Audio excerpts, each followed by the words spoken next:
Hello, everyone. Today is Wednesday, October 15th. It's about a little after 3 in the afternoon. I had planned on coming up here earlier this morning because it was like in the 60s temperatures. It was like low 60s. But Fibro won. I was just like too tired, but I made it out here. Like I said, it feels really good still. It's not in the 60s, but it's in the 70s, so I'm comfortable. And I just wanted to check in mid-month, do a little mid-month check-in. I wanted to share a little bit about fibromyalgia and empathy, being an empath, and all those things that come with those feels. So I never really knew what being an empath was. I never knew like what it entailed. Like, what is an empath? I've heard people saying it, speaking about it over the years, but I never quite knew what the exact definition was. So I want to say about 5 years ago or so, I had mentioned it to someone, a friend of mine, and what I was feeling, and she basically told me, oh, you're an empath. That's empathic type energy that you're feeling, and you should embrace it. And I'm just like, she was like, I know a lot of people look at it as a curse, but you should definitely embrace it and take it as a blessing.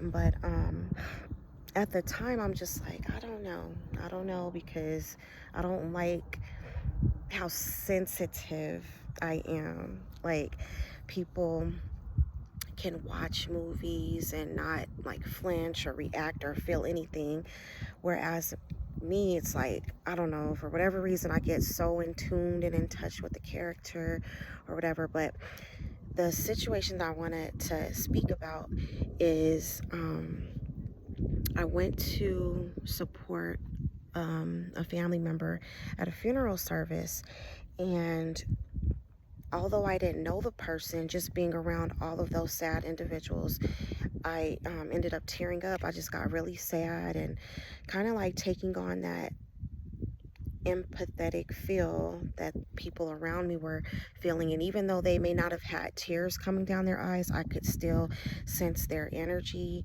Like, how embarrassing, especially given the fact that a lot of the people knew that I didn't know the person, so they may have just thought, oh, she must be sad or depressed about something else.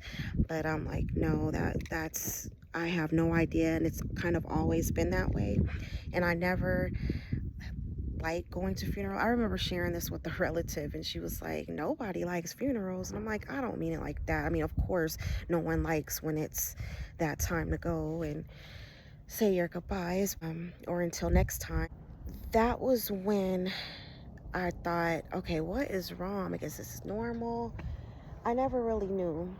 That was part of the whole empath definition.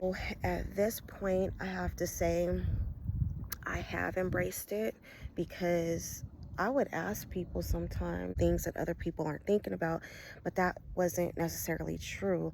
It's just being an empath, I was just able to feel all those feels. But I've also learned how to control that and tell my body, tell myself, that's not my reality, like that's not my energy.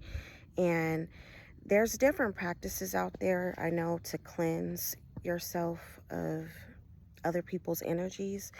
Like I said, even when watching a movie or whatever, and someone that you got close to the character, you just don't want to, you don't want to feel that way. You don't want to be sad like that. But there's ways, just basically say, this is not my energy. This is not my reality. So that's kind of what I do to get past the whole too much, the overly connecting with things that I watch, and even just being around people. I really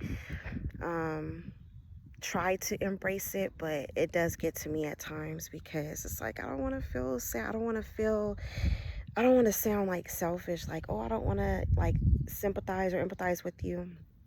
but at the same time, it really affects me, my body physically, with the whole fibromyalgia, pain, and things like that. So just wanted to share that. So yes, so that's my um, rant about fibromyalgia and empathy, being an empath, and how it personally affects me, and my little story. So thank you so much for listening, and if you haven't already, please like, share, and subscribe. Be blessed. Until next time, peace.